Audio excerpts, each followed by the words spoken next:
안녕하십니까. 화수분 부동산 중개의 화수분 구상욱입니다.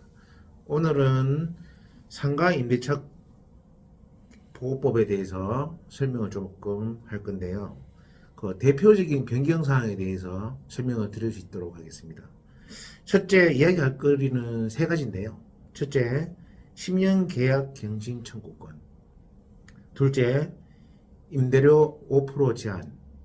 셋째, 권리금 회수 기회 보호, 이 세 가지에 대해서 간략하게 설명할 수 있도록 하겠습니다.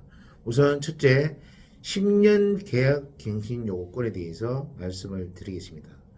일단 이 10년 계약 갱신 요구권은 우리가 주택임대차보호법에도 있듯이 최우선 변제권이라는 게 있습니다. 그래서 그 소상공인, 보증금과 월세가 많지 않은 상공인에 대해서 10년 임대차 보호법을 주 타겟으로 보호를 하고요. 그 위에도 10년 계약갱신권은 있습니다. 그 조건에 대해서 설명을 드리겠습니다.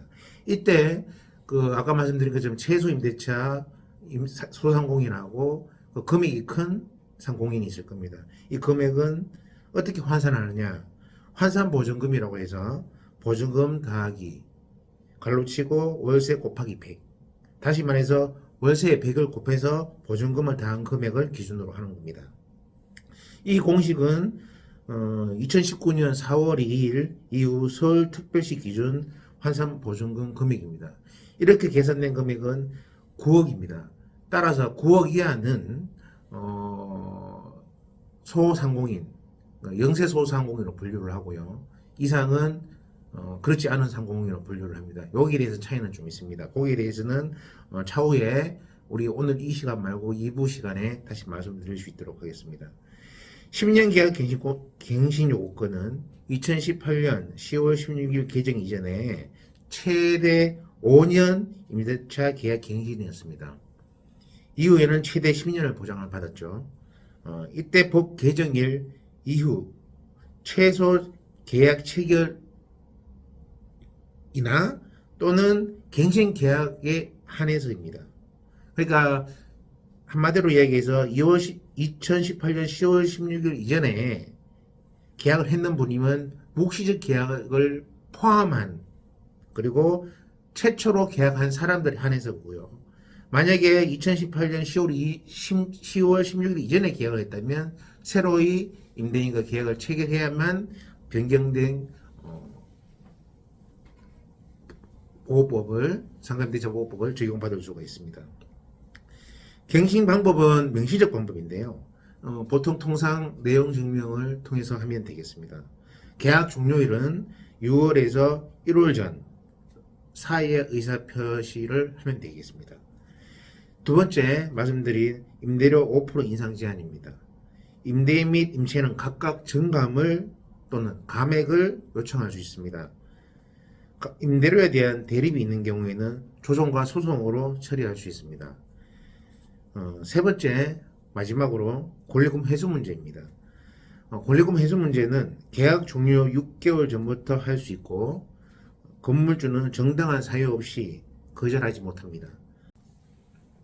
예, 그리고 권리금 회수, 마지막으로 권리금 회수에 대해서 말씀을 드리겠습니다. 계약 종료일 6개월 전부터 할 수 있고요. 임차인이 건물주는 정당한 사유 없이 거절하지 못합니다. 그러므로 임차인은 권리금 회수에 대하여 정당하게 주장할 수 있습니다. 추가적으로 이 법 개정 이전에는 임대료 3기 3번 연체는 임대료 계약 해지 사유가 되었었습니다.